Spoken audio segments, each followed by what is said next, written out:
This meeting is being recorded. Okay, welcome everybody. This is Brian Keith Noonan, and this is the final session of the One Thing Q4 Challenge, otherwise known as the Yacht Soft Challenge, implementation at the speed of focus. And we are here in the new year because we had to reschedule some sessions, and we are coming to the end of the book. I'm joined here by Tiffany and Carol. Ladies, any particular wins, challenges, or thoughts about the one thing, what you've been studying and implementing in the past week since we last met?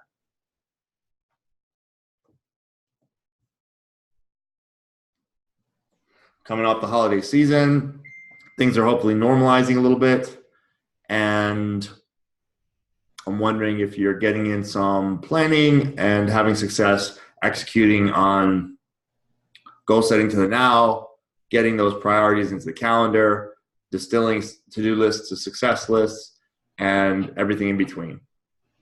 Yeah, I've been working on slowly deleting the things from my calendar that I wasn't, that seemed like great ideas and great intentions, but I wasn't doing, and rebuilding it. And I have grand intentions of having that finalized by the beginning of next week. I'm using time that I'm going to be away to focus on getting the calendar. It's becoming more and more important every single day to have it outlined in a way that I can get everything accomplished that I desire to get accomplished and stay sane and civil and spend time with the kids and stuff. So I've been removing the things that I was not necessarily doing and just kind of were there taking up space so that I can be in integrity with myself and only put things on there that are actually happening, and then increase the construct of doing the things that feel good. So absolutely. Great stuff. And we all put stuff on our calendar that seemed like a great idea at the time, and then just it stays there and it's not actually happening, either happening at all or happening when we plan. So those weekly planning sessions, whenever you choose to do them, whether it's Sunday evening, like I try to do them on Sunday evenings or Monday morning or whatever the case is, I find it's a little more relaxing to do it on a Sunday evening because you're not in the Monday mode. But taking a realistic look at your calendar and saying, okay, well, is this important? Is this creating value for me and for whoever I'm, if there's any other party involved in terms of who you're doing something with, serving, et cetera, or is it optimal? Is it happening when it's supposed to happen? If not, is there a better time slot? If it's important and creating the value that you want, a win-win value, if there's someone else involved, maybe the agreement could be adjusted to make it at a different time or a different frequency or what have you. So those are great things, and then that's how we continually fine-tune the calendar, by using our sword of priority and cutting out the fat, basically. Then quarterly, if you're not messing around with your calendar weekly, at least quarterly to kind of do a little cleanup and see what's actually happening, when it's supposed to happen, and how important it was, and so forth. So good stuff, Tiffany. Thank you. We just lost Carol there for a second. So I'm going to go ahead to the book, and we'll let her talk. I think she might be at work. We'll let her chime in when she comes back. Okay. So these are the last two chapters of the book, and then there's one part called putting the one thing to work after that. The 4 thieves. Okay, this is important. Important fine-tuning and things to keep in mind. 4 thieves of productivity: inability to say no, fear of chaos, poor health habits, and the environment doesn't support your goals. Okay, saying no is one of the most powerful things that we can say.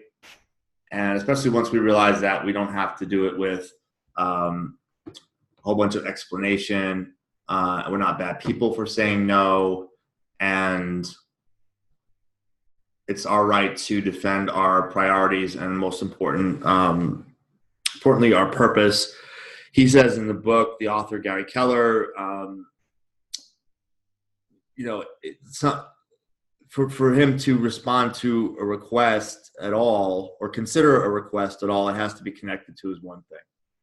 We'll get to that in a minute, but I think that's really, it should be connected to one of your one things. Okay. You may have your one thing for your career and profession. You may have your one thing for your key relationships.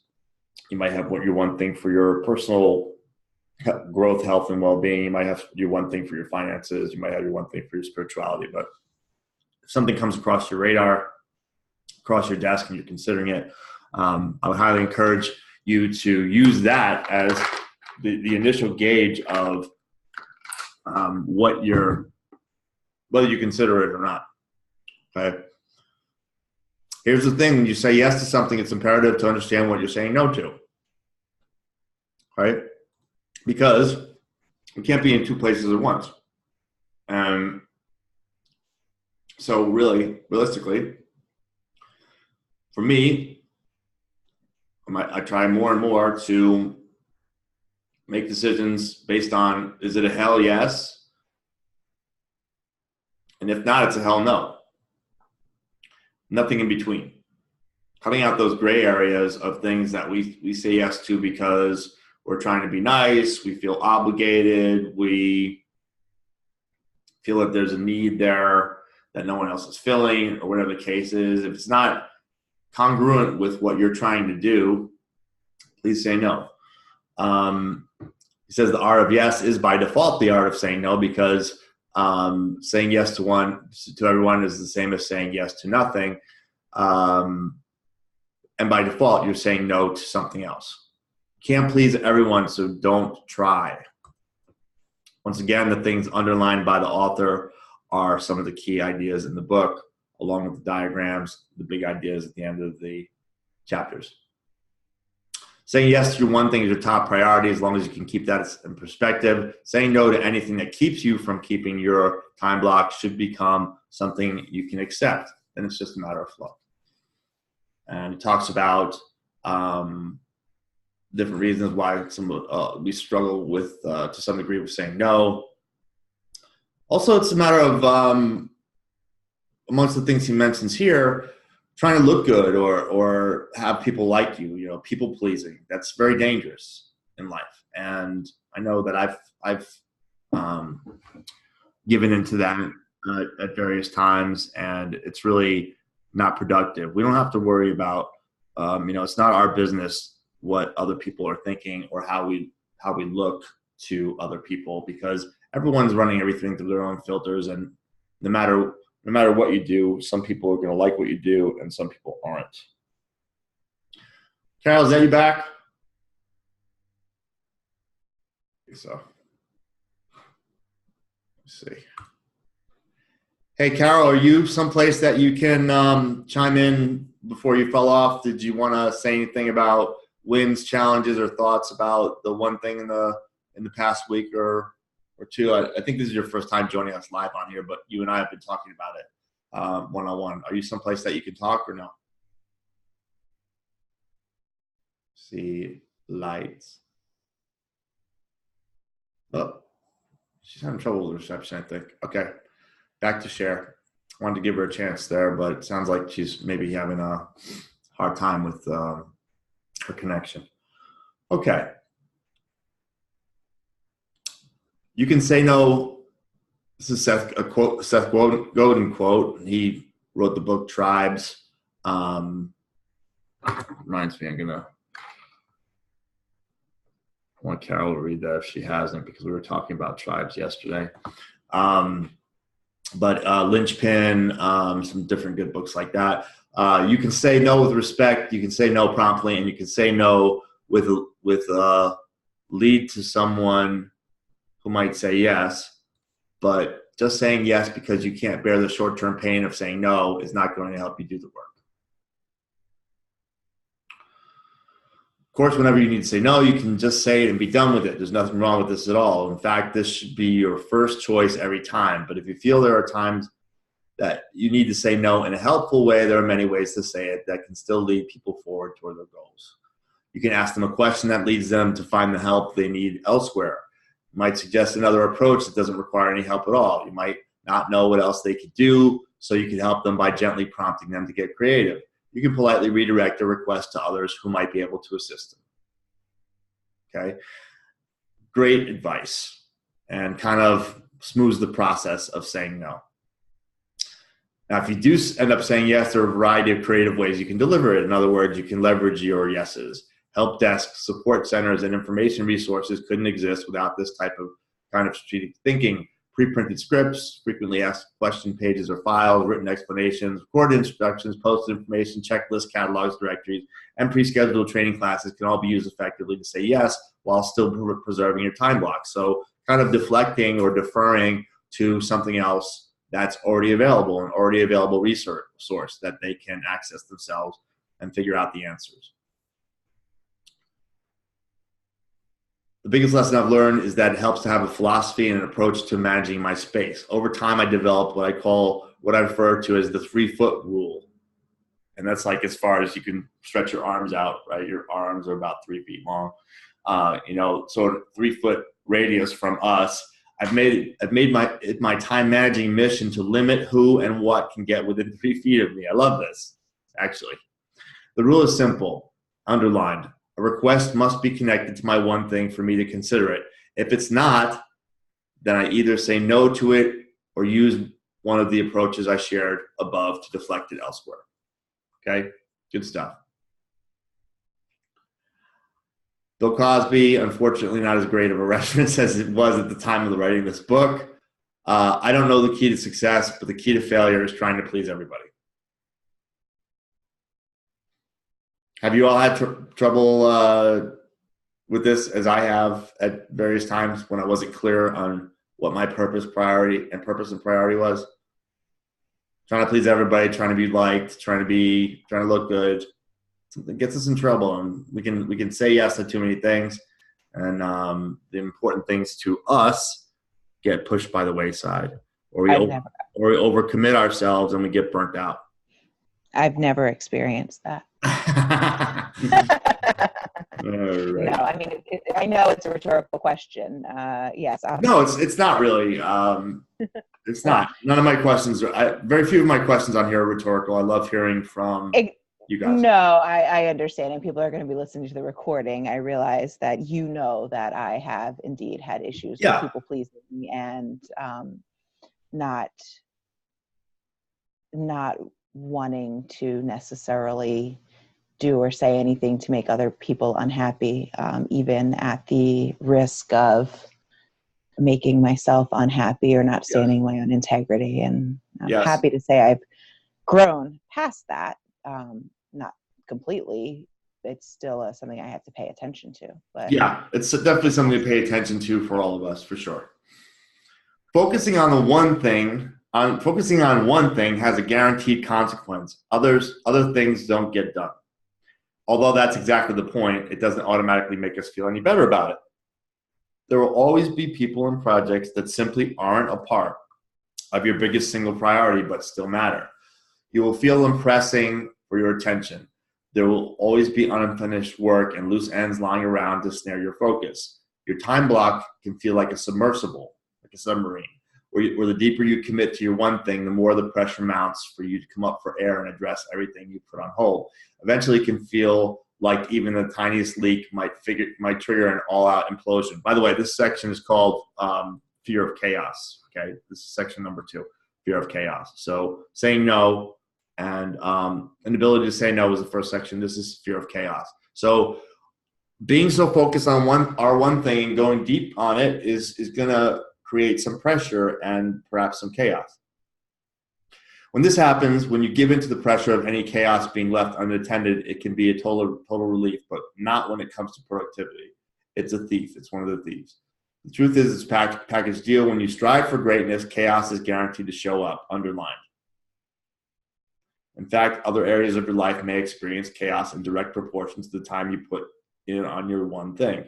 It's important for you to accept this instead of fighting it. Francis Ford Coppola, Oscar-winning filmmaker, warns us that anything you build on a large scale or with intense passion invites chaos. In other words, get used to it and get over it. Now, our audience here, you ladies, and the other people in the group, I consider all to be high achievers. If we're high achievers and looking to build and create an extraordinary life instead of an ordinary one or an average one, these are the types of things that we need to get into and handle and have acceptance with. And then it gets into some different, things that are tugging at our time blocks and obligations. And this is really good here. I'm going to read this paragraph. At any given time, you may have all or some of, family, friends, pets, personal commitments, or critical job projects tugging at your time block. So what do? I get asked this a lot. I'll be teaching and know that as soon as I finish, hands are going to shoot up. What do I do if I'm a single parent with kids? What if I have elderly parents who constantly depend on me? I have absolute obligations I must take care of, so what do? These are obviously fair questions. Here's what I tell them.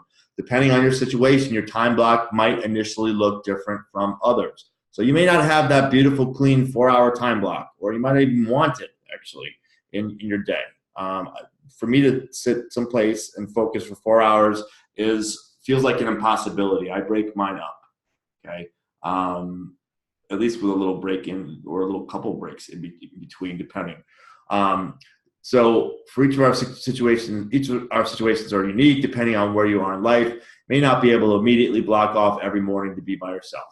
You may have a kid or a parent in tow. You may be doing your time block at a daycare, nursing home, or some other place you have to be. Your alone time may have to be at a different time for a while. You may have to trade off time with others so they protect your time block and you in turn protect theirs.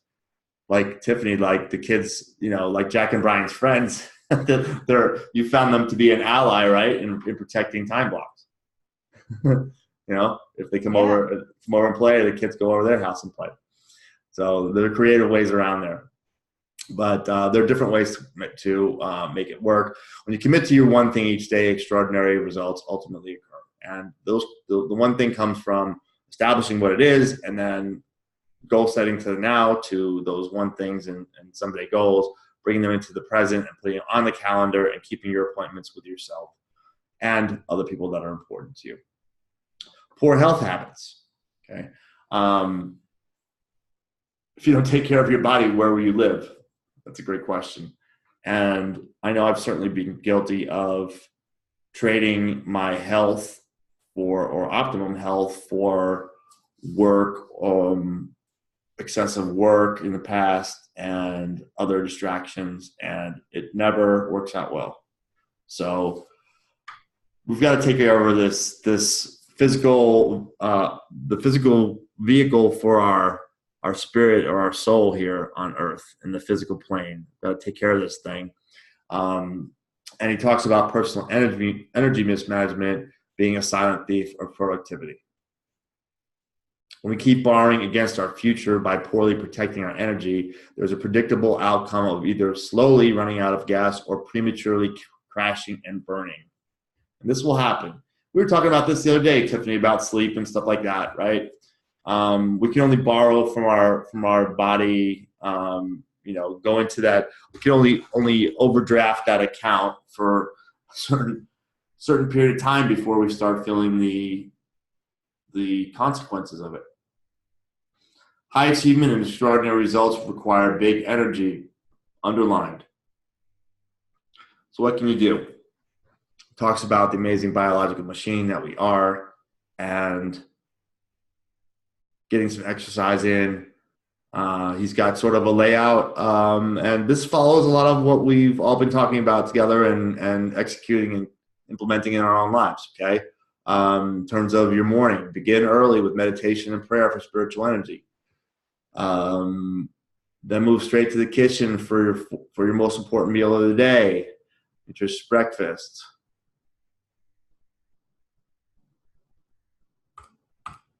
Talking about planning your meals by the week. I haven't gotten that far yet. I don't know if any of you have. Although I guess when I order my meals from Real Eats, I am planning my meals for the week. And yes, Tiffany, you can tell your dad that there's sous vide meals.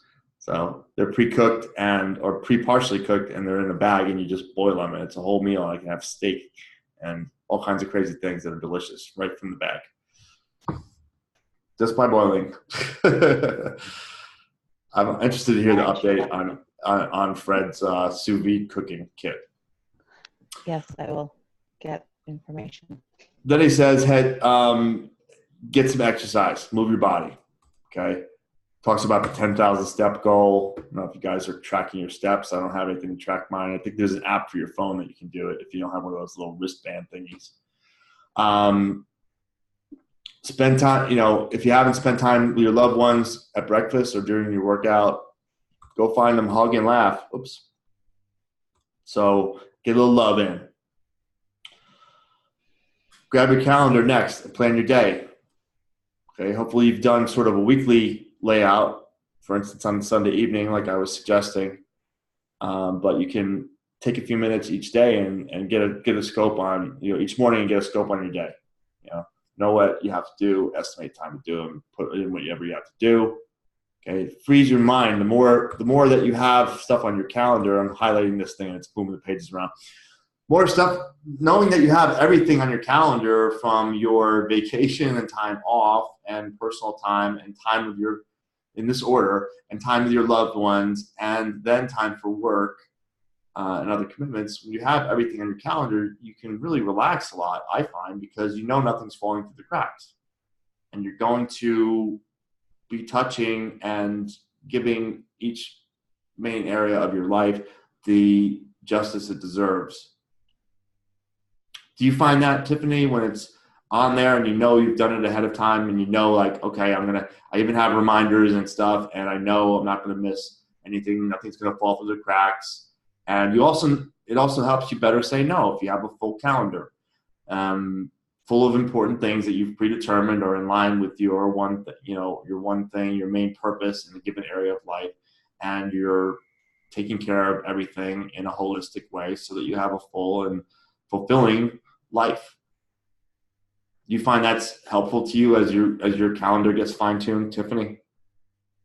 Yeah, I think it's helpful, and I think it's important. I get, with age, as I'm getting older, I get more and more clear literally every single day about where I want to spend my time and my energy and what it is I want to be thinking about, and making sure that I am creating that in my life, sort of like the video you sent me the other day, right?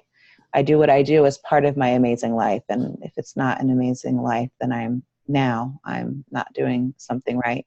Right. Because I have everything that I need for it to be an amazing life. We all do. I just get to recognize it and spend time doing that. Not Brilliant. perfectly. Good stuff. But getting better at it every day. Good stuff. No need to struggle and fight to die of a heart attack before I can enjoy my amazing life. Exactly. It does not, enjoyment and fulfillment does not have to begin when we get to a certain thing. Happiness does not have to happen when we reach a certain goal, because it's the journey and the progress that really makes people happy, and not the benchmarks along the way that are just byproducts really of what we're doing. So when you get to you do the calendaring, and then when you get to work, go to work on your one thing. This is the first thing in the morning. Get down to what matters most. Do it first when your brain power is and physical power is at its greatest. Okay, around noon, take a break, have lunch, and then turn your attention to everything else you can do before you head out for the day. Last in the evening when it's time to bed. And so really, if you're working on the 4-hour plan and you actually did your, all right, just bear with me because when I click, this does this. So whatever. If conceivably you could be done with work, depending on what your other obligations are, any of us could conceivably be done with work by noon, okay, or 1 or 2 or whatever, depending how you break up your day.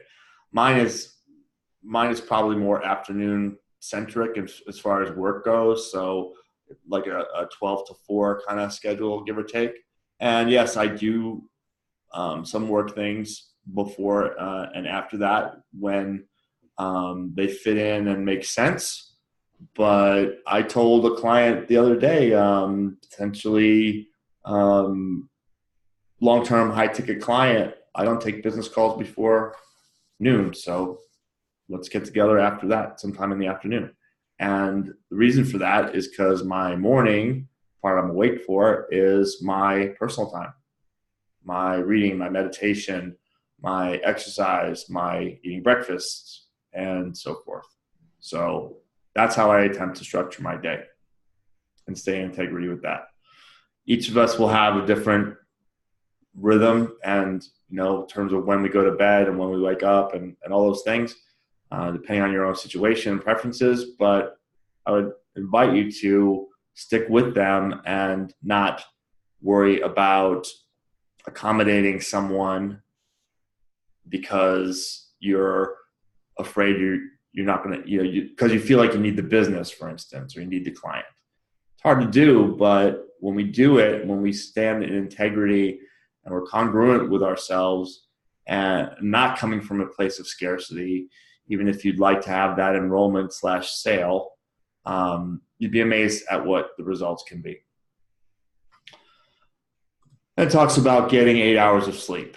Okay, we really need cooling down and resting before taking off again. Anyone who gets little sleep and appears to be doing great is either a freak of nature or hiding its effects from you. Protect your sleep by determining when you must go to bed each night, and don't allow yourself to be lured away from it. If you're committed to your wake-up time, you can stay up late only so many nights before you're forced to hit the hay at a decent hour. So I guess it's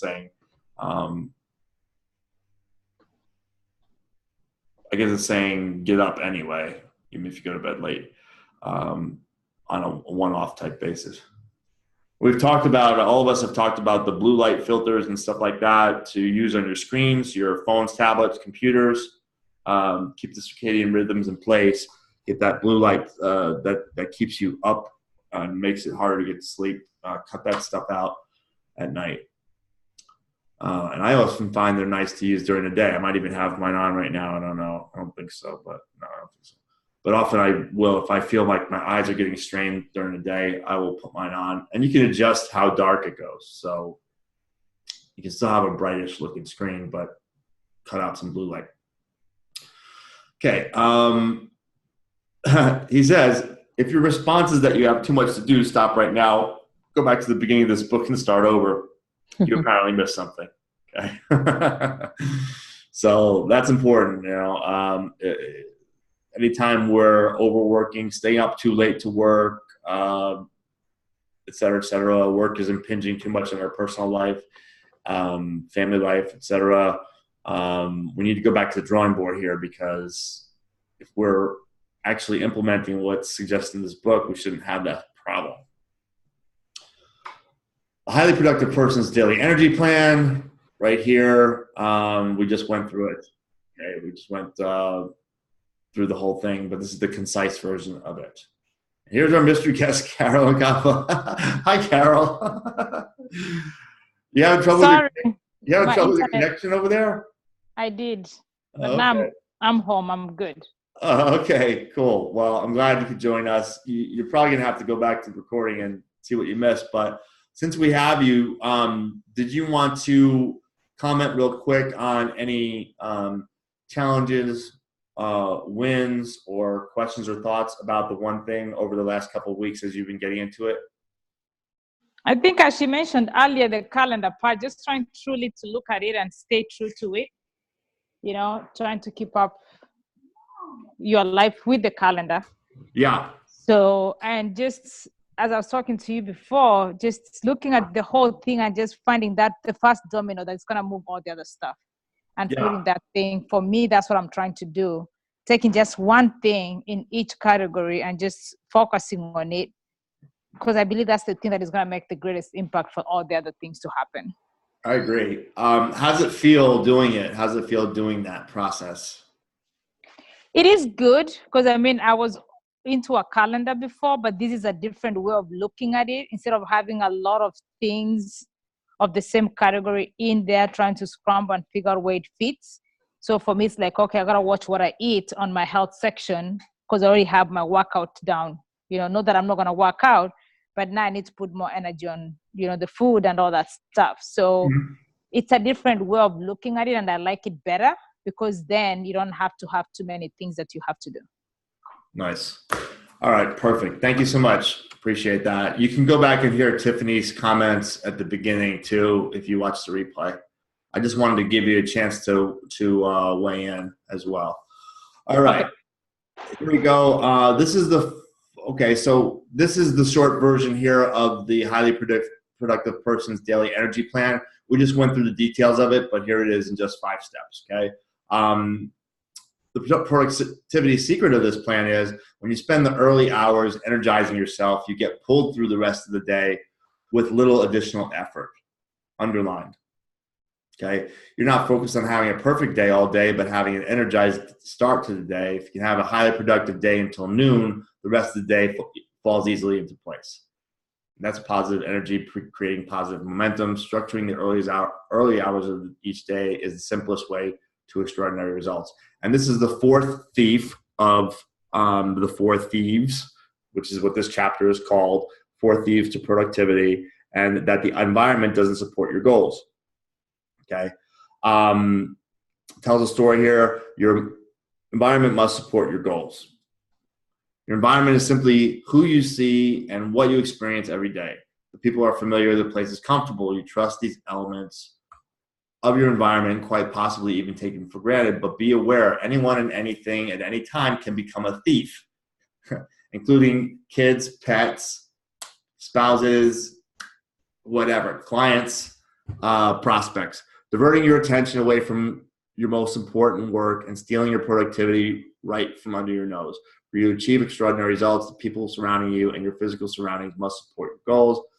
It talks about none of us live in isolation, and that other people influence us, you know, if we're encountering them and deal with them. That it may be more important than we think. So it's important to surround yourself with people with the right attitude and the like-minded people that are adding energy to your life instead of attitude thieves who will rob you of energy, effort, resolve, and so forth. Supportive people will do what they can to encourage or assist you. Ultimately, being with success-minded people creates what researchers call a positive spiral of success, where they lift you up and send you on your way. And Carol, we were talking about family yesterday. Tiffany and I have had conversations and mutual experience in that area, and you know that's a prime example. You know, we have to kind of as well-meaning as they may be, have to kind of keep a handle on when and how we're communicating with families, parents, with siblings. Same thing can happen with friends, all that stuff. So people and places are the support of our one thing, as this diagram shows. And our relationships are just, he's talking about some different studies that just show how important our relationships are. No one succeeds alone and no one fails alone. Pay attention to the people around you. Seek out those who will support your goals and show the door to anyone who won't. Show them the door. Even Oprah says, surround yourself only with people who are going to lift you higher. But he really makes a big point of this here over several pages. And he also talks about the environment in terms of your, in our case here with present company, our home offices. Earlier in the book, he talks about like making it into a bunker. Keep it uncluttered and uncomplicated so you can focus on your work, and don't also have email, morning paper, morning TV shows, neighbors watching dogs. I guess that doesn't happen through your home office, but there's some different things here. What this is the time block bunker, he calls it, and that's where you're going to do your most focused work, which is where I'm sitting right now here with you, and where you guys may be sitting. And we've talked about that, I think, all individually as well. But if you want to have $1 million business, you should have an environment that allows you to focus on the most important things and leverage things to get to that $1 million business. Okay. When you clear the path to success, that's when you can consistently get there. Don't let your environment lead you astray. So physical surroundings and people, that's a big thing to keep in mind while you are executing on the one thing. Here are the big ideas at the end of the chapter. Start saying no. We go through these fast. Accept chaos. Okay, the chaos and pressure from that may result from you taking a deep dive and focusing on your one thing. Okay, it's probably just stuff that can be handled and cleaned up later. The kids don't get the they don't the people around us want to do what they want when they want to do it. And if we have our time blocked out, we can say, I can't do that right now, but I can do it at 2:00. And then you follow through and have integrity and do it. And then the more you do that, the more they know that you're not saying no. You're not saying no to them. You're not rejecting them. You're not ignoring them. You're just taking care of what you got to take care of, and you'll be taking care of them, and they're important. So 3, manage your energy. 4, take ownership of your environment. And that is the end of chapter 17. Moving along, 18, the journey. We're going to go through this pretty fast.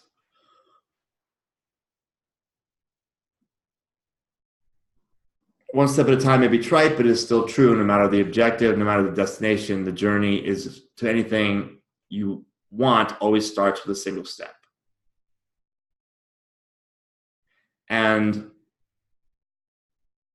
I love this because it just talks, to me, it speaks to action and taking a step, because we can think about and plan and research and talk to other people and attend seminars and programs and everything as much as we want, but until we actually do something, then there's no difference. No difference has been made. Nothing, the knowledge has not been applied, and we don't see anything differently. We don't have a different view from where we were standing before, so we don't see the other new options. But he gets into some other things, like here, living life. Imagine living life as big as it possibly can be. Has this exercise here.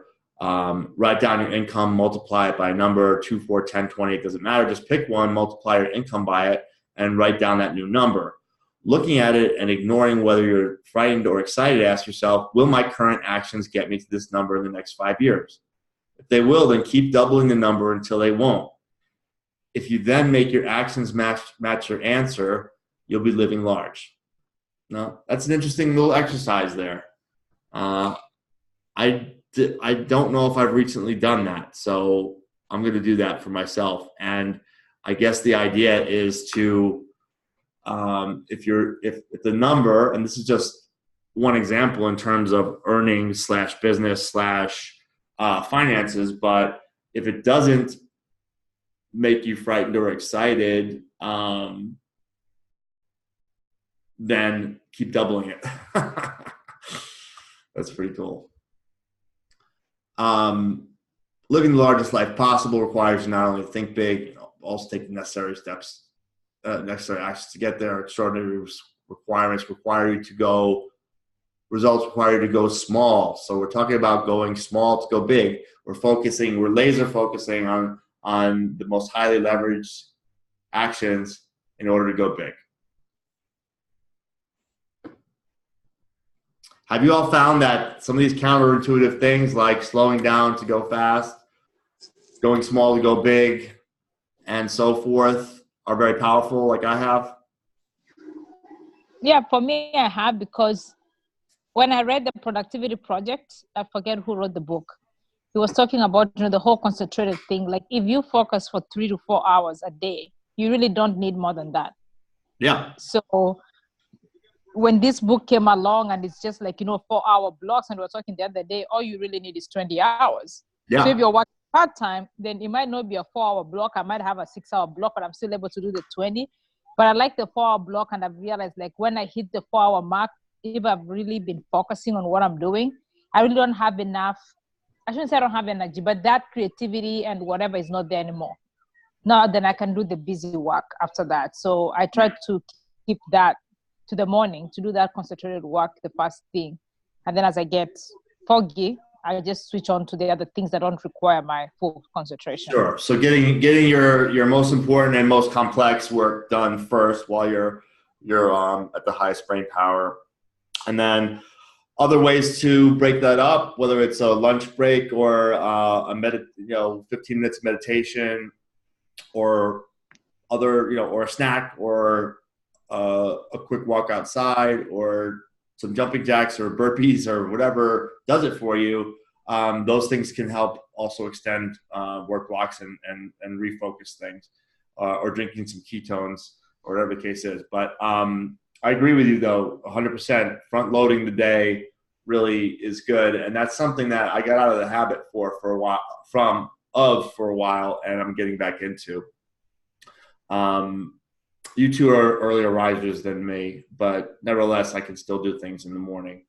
And I'm doing more of that, mostly again on the personal side.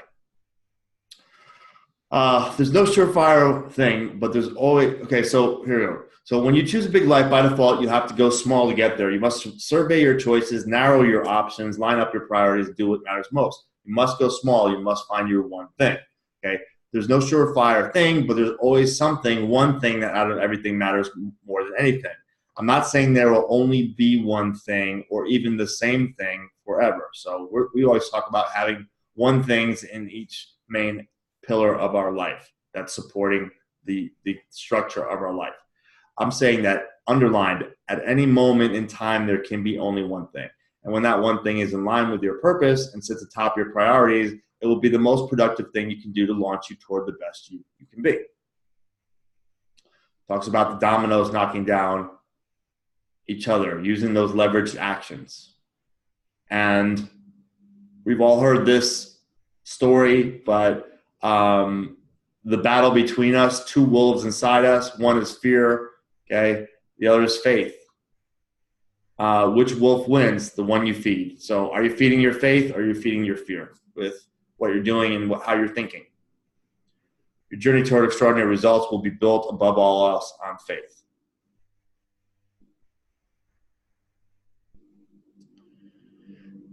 Advice from a friend: as satisfying as succeeding is, as fulfilling as journeying feels, there's actually an even better reason to get up every day and take action on your one thing.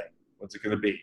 On your way to living a life worth living, which we all are already, but continuing to up that ante and optimize it, doing your best to succeed at what matters most to you, not only rewards you with success and happiness, but with something even more precious: no regrets. I love that. Right? No one ever is lying on their deathbed regretting not spending more time at work, right?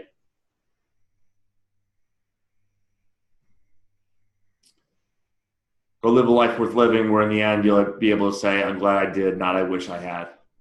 A life worth living might be measured in many ways, but the one way that stands above all others is living a life with no regrets. Life's too short to pile up woulda, coulda, shouldas. Okay, it talks about what I just said. There's a book called Regrets of the Dying, and so forth.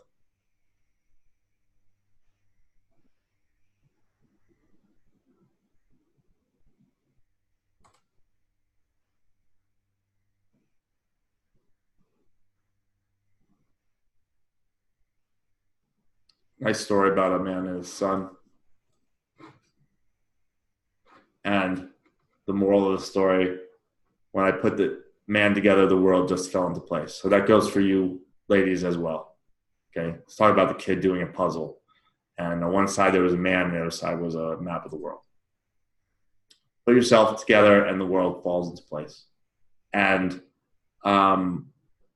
that's where That's why I've been harping on taking care of ourselves, putting our oxygen mask on first.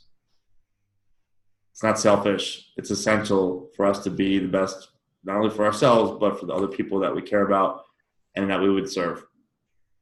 Okay, putting one thing to work, coming in for a landing here.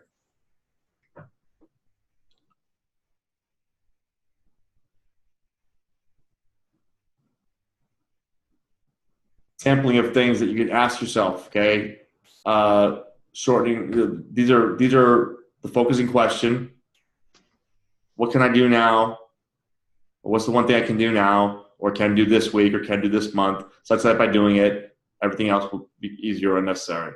And we have these one things for our personal life, okay? Our family, our job, our team. I asked Tim last week if his wife read the book, okay? If implementing the one thing in an area requires you to involve others, consider getting their own copy of the book. There you go. Other places your one thing might make a difference.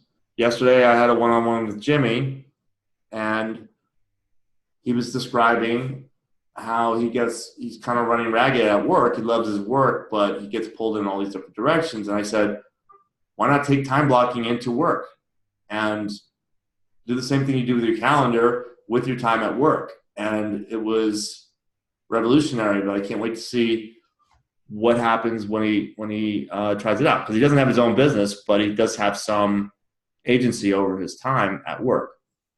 But at church, what's the one thing we can do to improve our worship experience? Double our mission outreach success, max out attendance, achieve our financial goals, okay? This stuff applies to everything, and that's what I love about it. And that's why I think it's so essential and foundational, okay? If you try to do everything, you can wind up with nothing. If you try to do just one thing, the right one thing, you could wind up with everything you ever wanted. So don't delay. Ask yourself the question, what's the one thing I can do right now to start using the one thing in my life, such that by doing it, everything else will be easier and necessary, and make the answer doing your first one thing. So this is a useful chapter at the end. It's a section. It's after chapter 17, but these are ideas that of great questions to ask yourself. Because the quality of the questions we ask really determine the quality of the answers we get, and then how we proceed from there. Do they not? What questions we're asking ourselves, how we're talking to ourselves. And the focusing question can be really, really. Well, it's critical. It's the whole point of our brain. Yeah. Our brain exists to answer questions. So right. If you ask why myself, probably helps us to direct it to look for things we want instead of the things that we don't. Exactly. So if you're asking, why don't I have enough money, or why don't I have enough hair? Does everybody like my haircut, by the way? Why don't I?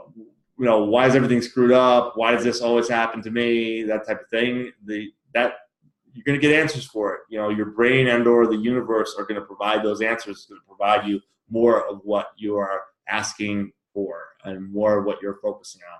If you turn it around and go to active appreciation and enjoy where you are while you're getting to the next place, and enjoy the journey and each step along the way, then you're leaving yourself open for the abundance and good things that that the world, universe, God, the source, the force have to offer.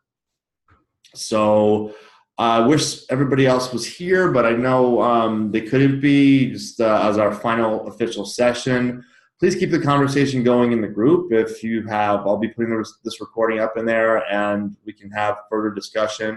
I'm sure I'll put things in there from time to time that I find that will be thought-provoking or supporting your journey with the one thing.